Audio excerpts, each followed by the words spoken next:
it's weird. Like, I'm on this, I don't really know why he's showing me this. I'm on this dirt road that's going, like, up a mountain.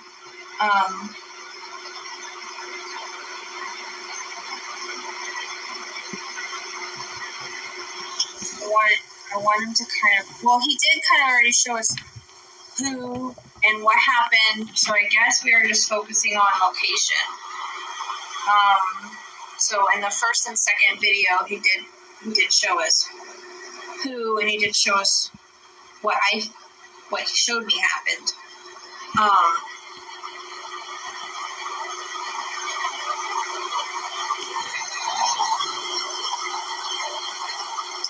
Right, I think you take a dirt road to get there. This dirt road isn't like a dirt road that's just by his farm or whatever. This is a dirt road that's headed up a mountain. But like I said, I wanted to go, from last time, I do remember the border and the mountains was something that he kept showing me.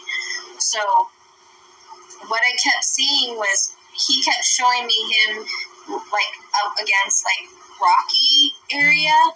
I don't know why. That was one thing that kind of wouldn't go away. So I am trying, I guess he is focusing on location just now because he kind of showed me everything else. Basically, I don't know what else I can get as far as the person being involved, because he's already showed him and talked about him in 1 and 2 and what sort of happened. So he's currently taking me up a dirt road that goes up a hill. Now, or up a mountain.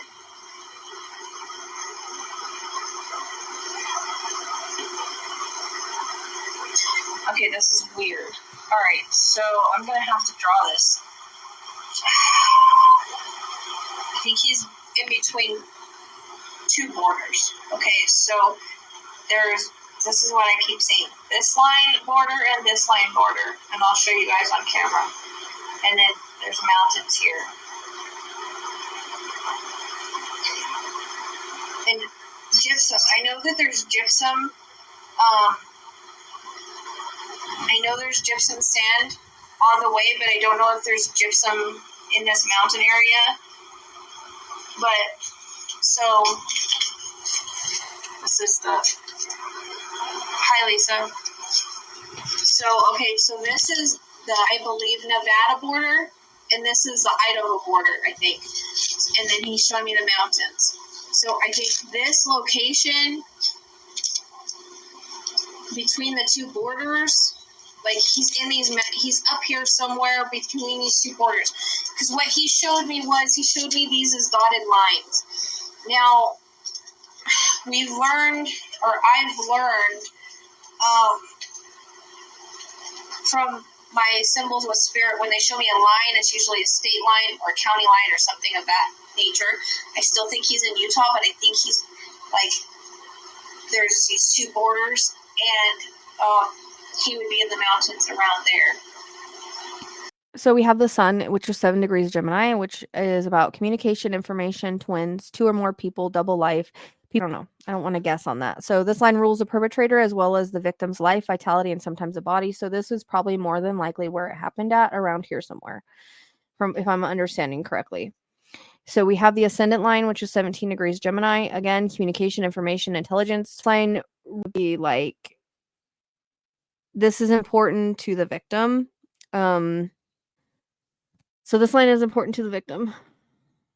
Okay. Then we have the Mercury, which was 27 degrees Taurus during Mercury retrograde. So the grain shed, farming, delayed communication, misinformation, gossip, cold case, false lead, red herrings, and possible multiple victims. So red herrings, we've seen a lot of that in the case. We've seen a lot of delayed. It is kind of cold as far as finding him. It took about a year or quite a while to arrest the guy, although they knew. Part of fortune is very closely conjunct with is why the attack was recorded and led law enforcement to the perpetrator so easily. This line rules the cell phone and other forms of communication. If there are other victims, they are likely also young and could be either male or females. 2.5 miles, 25 miles, or 250 miles. I don't think he went to 250 miles, but either 2.5 miles or 25 miles. I don't know. It's hard on this map, like, to see. So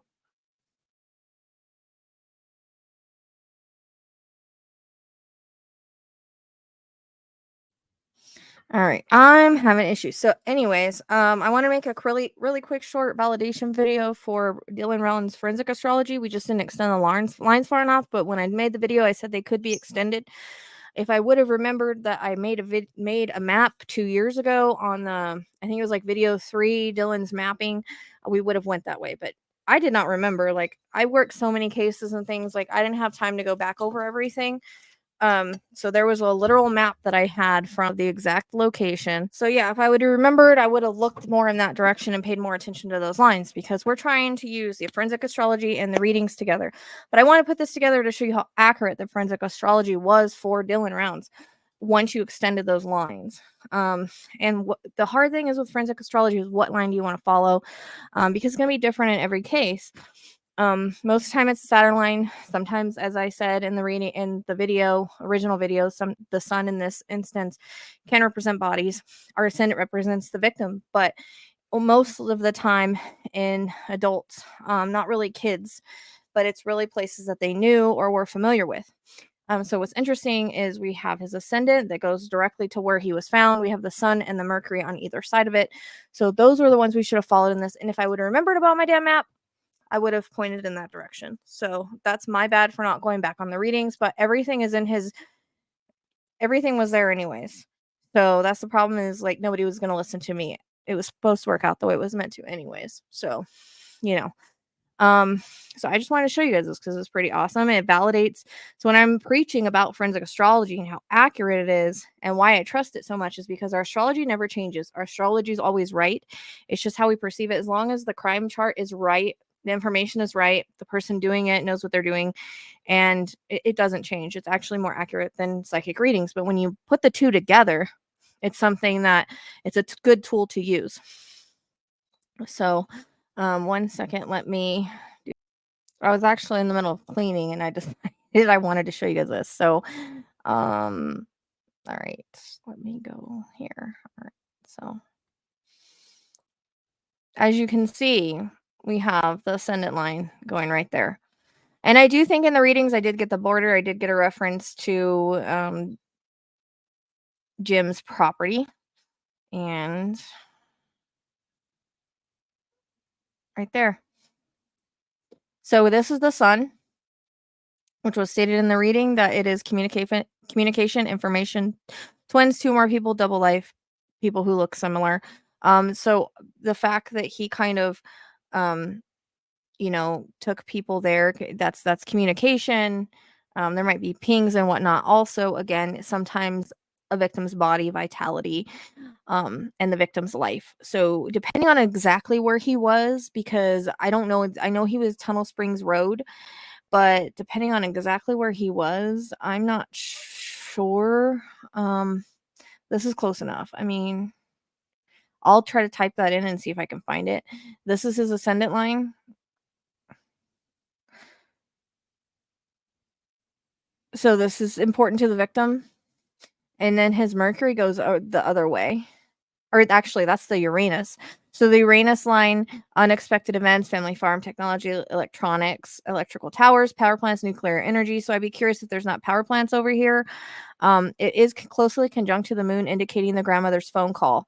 So this line does rule shocking and unexpected events. So it's just going this way, but then we have the Mercury was 27 degrees Taurus in Mercury retrograde. The grain shed, farming, delayed communication, misinformation, gossip, cold case, false leads, red herrings, and possible multiple victims. We think that Jim could possibly have more victims.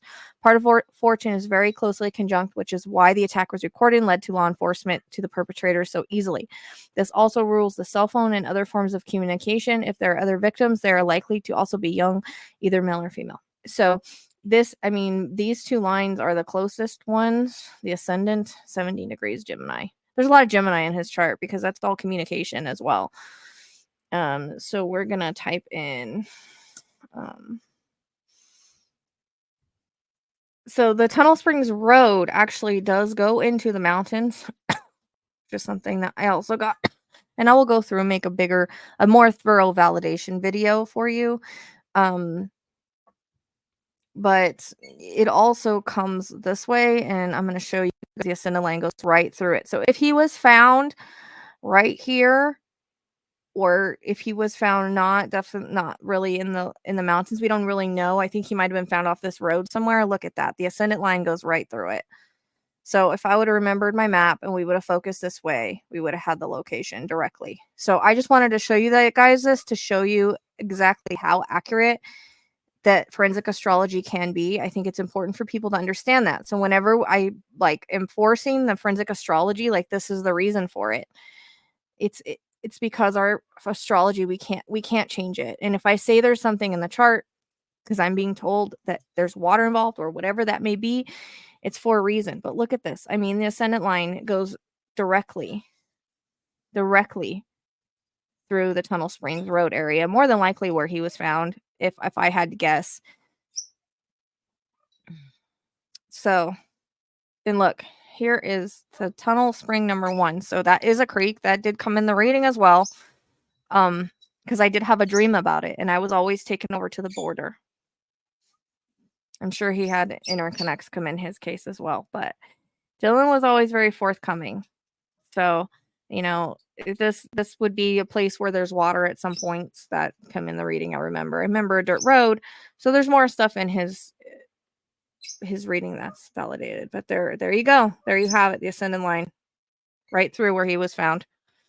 So just wanted to validate that for you guys. All right, I'll see you next time. I was so excited to share this.